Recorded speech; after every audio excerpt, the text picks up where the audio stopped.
오늘은 전 세계 교회가 기뻐하는 부활주일입니다. 무덤을 찾아온 여인들을 향하여서 천사들은 이렇게 외쳤습니다. 너희가 십자가에 못 박힌 나사렛 예수를 찾는구나. 그가 살아나셨고 여기 계시지 아니하니라. 예수님께서 부활하신 것을 선언하였습니다. 사도 바울도 고린도전서 15장에서 성경대로 그리스도께서 우리 죄를 위하여 죽으시고 장사 지낸 바 되셨다가 성경대로 사흘 만에 다시 살아나셨느니라고 선포를 하고 있습니다.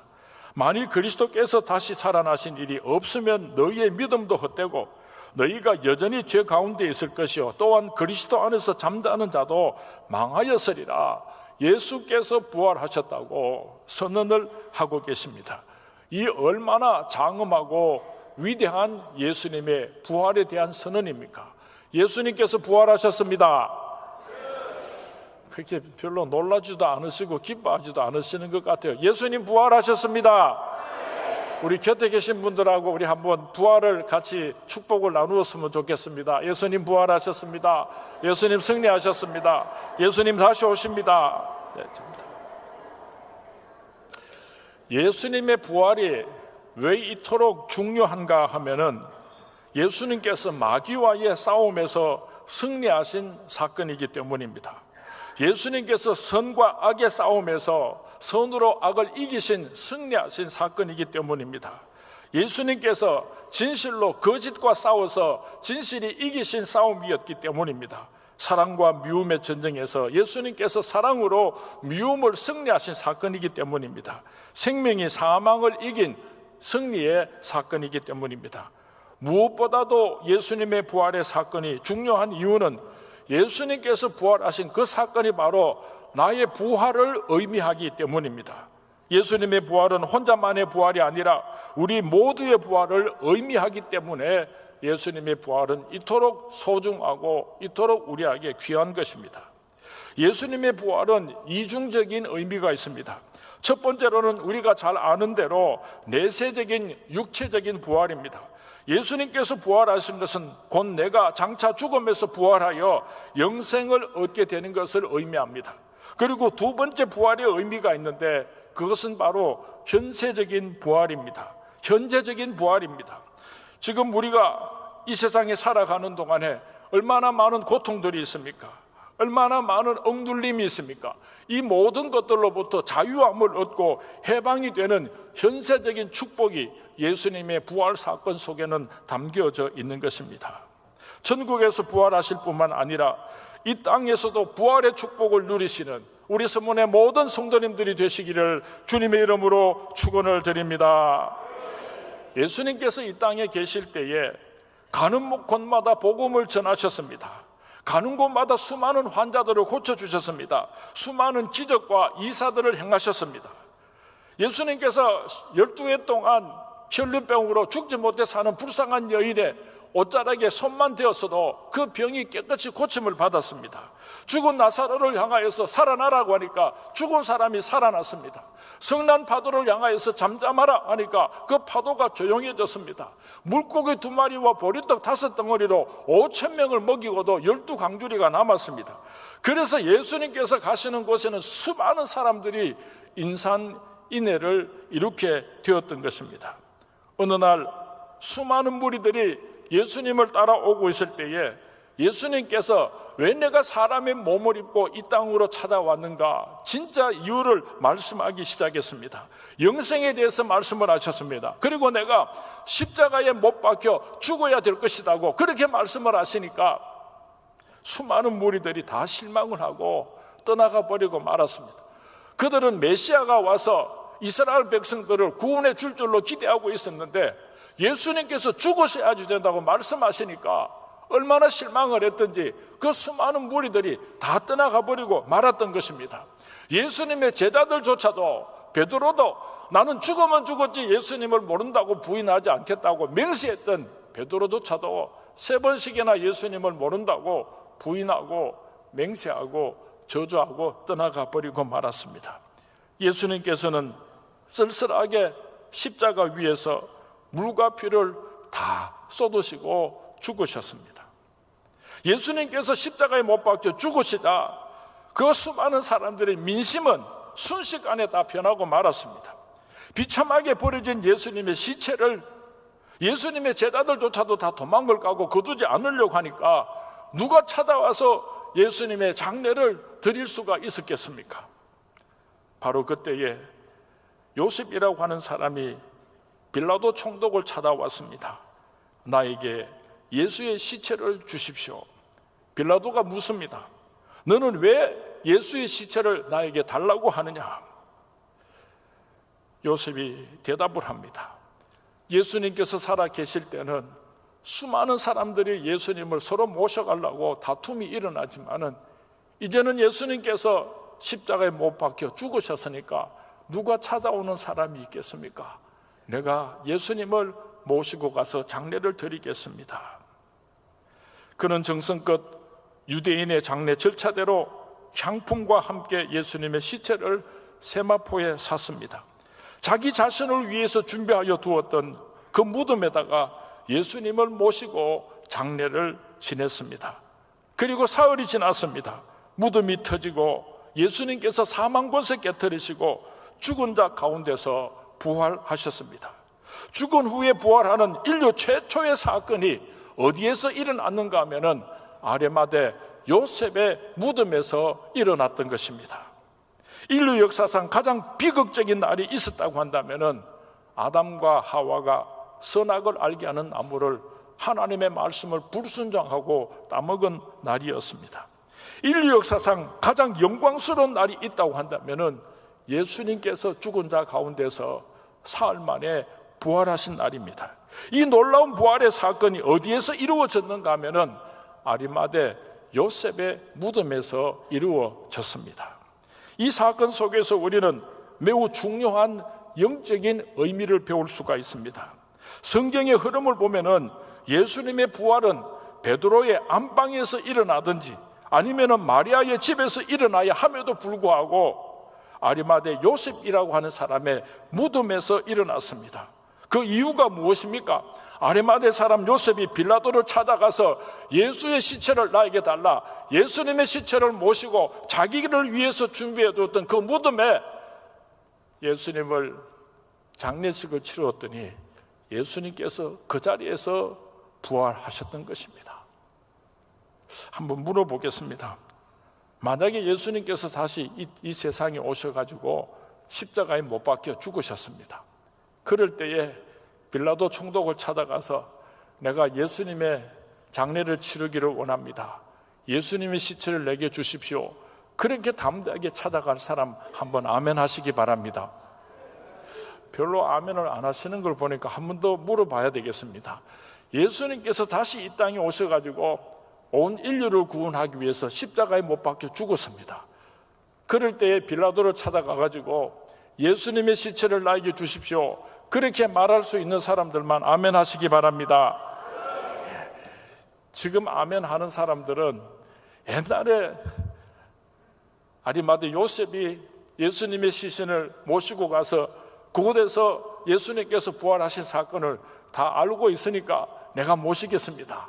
그렇게 담대하게 말씀하실 수 있지만은 그 당시에 아리마대 요셉이 예수님의 시체를 나에게 달라고 빌라도를 찾아갔던 사건은요, 참 대단한 위대한 신앙이었습니다. 지금도 하나님께서는 예수의 시체를 누가 가지고 가려느냐 우리에게 묻고 계십니다. 하나님께서는 오늘도 저와 여러분에게 이 영광스러운 부활의 기회를 주시려고 누가 예수님의 시체를 가지고 가겠느냐 그렇게 물으십니다. 오늘 이 시대를 살아가고 있는 저와 여러분들에게 예수님의 시체는 어떤 의미를 가지고 있습니까? 사도 바울은 그것을 골로새서 1장 24절에서 나는 이제 너희를 위하여 받는 괴로움을 기뻐하고 그리스도의 남은 고난을 그의 몸된 교회를 위하여 내 육체에 채우노라. 사도 바울은 예수님의 시체를 나에게 달라, 예수님의 그 시체를 그리스도의 남은 고난을 나에게 주십시오, 그리스도의 남은 고난을 예수님의 시체라고 그렇게 표현을 하고 있습니다. 예수님께서는 이미 부활하셔서 천국에 가서 계시지만은 그의 몸된 주님의 교회는 이 땅에 아직 남아 있습니다. 주님의 몸된 교회를 위하여서 그리스도의 남은 고난을 내 몸에 채우기를 원한다고 고백했던 사도 바울의 고백이 오늘 저와 여러분의 고백이 될 수 있기를 바랍니다. 다시 말하면은 주님의 몸된 교회를 잘 섬기고 모시면은 예수님의 시체를 모시는 것과 동일한 위대한 그리스도인의 삶을 살아갈 수 있게 되는 것입니다. 교회가 부흥될 때는, 은혜스러울 때는 앞다투어서 봉사를 하다가 교회가 어려워지게 되면은 누구 하나 쳐다보는 사람이 없이 요즘 얼마나 쉽게 교회를 옮겨가 버리는지 모릅니다. 도망치는 사람이 얼마나 많습니까? 진짜 예수님의 제자는 주님의 몸된 교회가 어려울 때에 예수님의 시체를 나에게 달라고 요구할 수 있는 그런 하나님의 사람인 줄로 믿습니다. 교회가 선교할 때에, 교회가 전도할 때에, 교회가 구제할 때에, 교회가 성가대원을 필요로 하고 교사들을 필요로 하고 봉사할 일꾼들을 필요로 할 때 나는 못합니다, 안 합니다, 그런 말 하는 사람이 아니라 언제든지 제가 하겠습니다. 가장 굳은 일, 서로 피하고 하지 않으려고 하는 도망가는 그런 일을 나에게 맡겨주십시오. 그렇게 대답하고 나서는 사람은 오늘 이 시대에 아리마대 요셉과 같은 사람인 것입니다. 진짜 향나무와 가짜 향나무의 차이가 무엇입니까? 도끼로 찍어보면은 진짜 향나무는 그 향기가 진동을 합니다. 그러나 가짜 향나무는 냄새가 없습니다. 주님의 몸된 교회가 어려울 때에 여러분의 피와 살을 바쳐서 예수의 시체를 나에게 주십시오. 그렇게 요구할 수 있는 우리 서문의 모든 성도님들이 될 수 있기를 주님의 이름으로 부탁을 드립니다. 두 번째로 예수님의 시체는 오늘 우리들에게 어떤 의미를 부여하고 있는가? 오늘 나에게 부탁하신 내 몫의 십자가입니다. 예수님께서는 마태복음 16장 24절에서 이에 예수께서 제자들에게 이르시되 누구든지 나를 따라오려거든 자기를 부인하고 자기 십자가를 지고 나를 따를 것이니라. 예수님 말씀하셨습니다. 지난 한 주간 동안에 우리는 내 원대로 마옵시고 하나님 아버지 원대로 되기를 원합니다. 예수님께서 그 십자가를 지셨던 것처럼 예수님께서 내게 부탁하신 내 몫의 십자가 지고 주님 뒤를 따라가겠습니다. 새벽마다 주님 전에 나와서 우리가 울면서 기도를 했습니다. 내 몫의 십자가가 너무 무겁다고 도망치고 싶다고 모른 척 하지 마시기 바랍니다. 그것이 바로 오늘 영적인 예수님의 시체입니다. 누구에게든지 내 몫의 십자가가 있습니다. 예수님께서 내게 부탁하신 내 몫의 십자가를 원망하지 말고 불평하지 말고 억지로 질질 끌고 가지 말고 즐거운 마음으로 내게 부탁하신 십자가를 잘 짊어지고 가는 것이 바로 예수의 시체를 나에게 달라 아리마대 요셉의 삶인 것입니다. 아리마대 사람 요셉, 평소에는 잘 나타나지 않는 사람이었습니다. 요한복음 19장 38절 말씀에 보면은 아리마대 사람 요셉은 예수의 제자이나 유대인이 두려워 그것을 숨기더니 이 일 후에 빌라도에게 예수의 시체를 가져가기를 구하며 빌라도가 허락하는지라 이에 가서 예수의 시체를 가져가니라. 아리마대 요셉은 자기가 예수님의 제자라는 것을 공개적으로 드러내지 못하고 살았던 사람입니다. 그런데 예수님께서 십자가에 못 박혀 죽으시고 나서 이 사건을 계기로 나는 예수 믿는 사람입니다 하고 담대하게 선언하고 나선 사람인 것입니다. 예수님의 제자들도 수많은 성도들도 예수님의 시체를 어떻게 해야 할 것인가 걱정하였을 것입니다. 안타까워서 눈물도 흘렸을 것입니다. 그러나 예수님의 시체를 나에게 달라고 빌라도를 찾아가는 사람은 아리마대 사람 요셉밖에 없었던 것입니다. 주님의 몸된 교회가 어려움이 있을 때에 그 어려움을 피해가지 아니하고 예수의 시체를 나에게 달라. 주님께서 내게 부탁하신 내 몫의 십자가가 아무리 크고 무겁다고 할지라도 예수의 시체를 나에게 달라. 이런 소문의 성도님들이 되셔서 부활하시는 예수님을 모시는 기적의 주인공들이 될 수 있기를 주님의 이름으로 축원을 드립니다. 부활의 기적이 일어난 것은 베드로의 안방이 아니라 아리마대 사람 요셉의 무덤이었습니다. 왜냐하면 아리마대 사람 요셉이 예수님의 시체를 자기 무덤에 모셨기 때문입니다. 아리마대 요셉이 자신을 위해 준비해둔 무덤에 예수를 모셨더니 그곳에서 예수님께서 부활하신 것처럼 오늘 여러분들이 가장 소중하고 귀한 예수 그리스도를 여러분 심령 속에 모시고 여러분 가정에 모시고 우리 서문교에 모심으로 말미암아 예수 그리스도의 부활이 우리 안에서 일어나는 축복의 주인공들이 될 수 있기를 주님의 이름으로 축원을 드립니다. 꼭 한 가지 기억해야 할 것이 있습니다. 그것이 무엇인가 하면은 어두운 3일을 견뎌야 한다는 것입니다. 예수님께서 죽으시고 사흘 만에 부활하셨습니다. 당장 부활하는 것이 아니라 죽음에서 3일을 기다려야 하는 것입니다.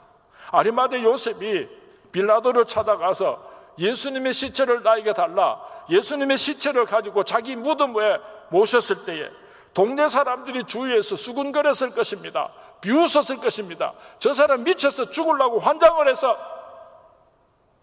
별의별 소리를 다 했을 것입니다. 성경에 보면은 아리마대 사람 요셉은 관원이었다고 합니다. 부자였다고 기록을 하고 있습니다. 예수님을 십자가에 못 박아 죽인 무리들이 예수 믿는 사람들을 잡아 죽이려고 혈안이 되어 있는데 빌라도를 찾아가서 나에게 예수님의 시체를 달라고 요구한다고 하는 것은 어떻게 보면은 미친 짓입니다. 나는 예수 믿는 사람입니다 하고 시인하는 것이고, 그래서 그는 죽을는지도 모르고 전 재산을 다 몰수를 당하게 될는지도 모릅니다. 진정으로 부활의 주인공이 되기를 원하신다면 나의 모든 것을, 생명까지도 기꺼이 주님을 위하여서 바칠 각오가 있어야 예수님의 시체를 나에게 달라고 요구할 수가 있는 것입니다. 유대인들의 장례는 동굴석에서 시체를 세마포로 싸서 누이고 밖에 큰 돌문으로 닫았습니다. 예수님께서 계속해서 나는 부활한다고 말씀하시고 또 말씀하셨기 때문에 예수님을 잡아 죽이는 사람은 두려워서 견딜 수가 없었습니다. 그래서 예수님이 누워 계시는 그 무덤 바깥에다가 크다란 돌 봉해 놓았습니다. 그 누구도 그 돌을 움직일 수 없도록 큰 돌로서 그 입구를 막아 놓았습니다. 아리마대 요셉이 예수님의 시체를 가져다가 자기를 위하여 준비한 무덤에 모셨더니 천사가 내려와서 예수님의 무덤을 막았던 큰 돌을 굴러서 그 무덤을 활짝 열어놓았다고 성경 말씀에 기록하고 있습니다. 이 세상 모든 사람들에게는 자기만의 무덤이 있습니다. 사업의 무덤이 있습니다. 자녀의 무덤도 있습니다. 건강의 무덤도 있습니다. 이 세상에 사는 동안에 죽지 못해서 살아가는 나 자신만의 무덤들이 누구에게나 다 있습니다. 그 무덤에서 나오기 위해서는 다친 큰 돌을 굴려버려야지 되는데 어떻게 그 고통스러운 그 큰 돌문을 굴러서 활짝 열어놓을 수가 되겠습니까? 예수의 수체를 나에게 달라. 예수님의 시체를 모시게 되면은 닫힌 돌문은 활짝 열리게 될 것입니다. 주님의 몸된 교회가 어려움을 당할 때에 그 시체를 나에게 달라. 그때 교회의 문이 활짝 열리게 될 것입니다. 자녀가 속을 썩이고 아픔을 당할 때에 예수님의 시체를 나에게 달라. 그렇게 기도하면 자녀의 축복의 문이 활짝 열리게 될 것입니다. 사업이 꼬이고 힘들 때에 예수의 시체를 나에게 달라. 그럴 때에 사업의 문이 활짝 열리게 될 것입니다. 건강으로 고통을 당할 때에 예수의 시체를 나에게 달라. 그러면 그 건강의 축복의 문이 활짝 열리게 될 것입니다. 남의 부활을 두려워만 하지 마시고 예수님의 시체를 나에게 달라. 그러므로 내 무덤의 돌이 활짝 열리는 기적이 여러분들에게 오늘 일어날 수 있게 되기를 주님의 이름으로 축원을 드립니다. 말씀을 맺으려고 합니다. 베드로는 부활하신 예수님 앞에서 부끄러워서 얼굴을 들 수가 없었을 것입니다. 사도 요한도 부활하신 예수님 앞에서 한마디도 할 말이 없었을 것입니다. 얼마나 창피하였겠습니까? 그러나 한 사람, 영광스러운 사람이 있었으니 그 이름은 아리마대 요셉이었습니다. 왜 그렇습니까? 예수님의 시체를 자기가 처리하였기 때문입니다. 자기의 무덤에 예수님을 모셨기 때문입니다. 교회가 어려울 때에, 나라가 어려울 때에, 가정이 어려울 때에, 모든 사람들이 피해가고 도망가고 책임지지 않으려고 하고 외면하는 그런 일들이 있을 때에 예수의 시체를 나에게 달라, 그 고통과 아픔을 여러분들이 안음으로 말미암아 예수님의 시체를 모시는 기적의 주인공들이 되시고, 여러분 삶 가운데서 예수님께서 부활하시는 놀라운 기적을 체험할 수 있게 되기를 주님의 이름으로 축원을 드립니다. 성경은 말합니다. 그도 예수의 제자니라. 자기를 위하여 준비해둔 무덤에 예수님을 모신 아리마대 요셉을 가르쳐서 그도 예수의 제자라고 성경 말씀에 기록하고 있습니다. 예수의 시체를 달라하여 부활하신 예수님을 모시는 영광스러운 예수님의 제자들이 될 수 있기를 주님의 이름으로 축원을 드립니다. 부활하신 예수님께서는 다시 오마 약속하셨습니다. 주님께서 오실 때가 가까웠습니다. 언젠가는 우리는 다시 오시는 예수님을 만나게 될 것입니다. 그날 부끄러움과 수치를 당하지 아니하고 내가 예수님의 시체를 모셨습니다 자랑할 수 있는 우리 서문의 모든 성도님들이 될 수 있기를 주님의 이름으로 축원을 드립니다. 주님의 이름으로 축원을 드립니다. 제가 목회를 하다가 가만히 생각을 해보니까 우리 어르신들이 돌아가시면은요, 일주일에 5명, 10명 돌아가실 때도 있습니다. 한 달, 2달 동안 아무 문제도 없었다가 한 분이 천국 가기 시작하면은 기다렸다는 듯이 계속해서 우리 어르신들이 그렇게 줄초상이 날 때가 있습니다. 또 그런가 하면 이 세상을 살다가 보면은 어떤 어려운 일들이 한 번으로 끝이 나지 않고 계속해서 어려운 일들이 또 쫓아서 오고 또 쫓아서 오고, 이 성경 말씀에 보면은 욥이라고 하는 동방이 그보고 하나님께서 의인이라고 인정했었던 욥에게도요, 그 고난이 시작될 때에 하루아침에 아들, 딸들이 다 죽고 하루아침에 전 재산을 잃고 하루아침에 온몸에 독창이 나고 하루아침에 마누라도 도망가고 친구들도 다 도망가고, 하여튼 이렇게 엄청난 역경이 불같이 몰려오는 것을 성경 말씀에 기록하고 있습니다. 그런가 하면은요, 좋은 일들도 줄을 서서 계속해서 따라오는 것 같아요. 한 번 좋은 일로 끝이 나는 것이 아니고 이상하다 이런 축복도 오고 이런 기쁨도 오고 이런 행복도 오고, 아무도 아멘 안 하시니까 세려야 되겠대요. 이번 부활절을 잘 지냄으로 말미암아 예수님의 시체를 나에게 주십시오. 예수님의 그 큰 고통을 내가 짊어지고 감으로 말미암아 여러분 가정 속에, 여러분 삶 속에 하나님의 놀라운 부활의 축복이 시작되는 아름다운 부활절이 될 수 있기를 주님의 이름으로 축원을 드립니다. 예수님의 시체를 모심으로 말미암아 여러분들이 잘되고 여러분 자녀들이 잘되고 우리나라가 잘되고 우리 한국교회가 잘되고 이 민족이 하나님의 축복을 받는 그런 아름다운 미래가 활짝 열려갈 수 있게 되기를 주님의 이름으로 축원을 드립니다. 주님의 이름으로 축원을 드립니다.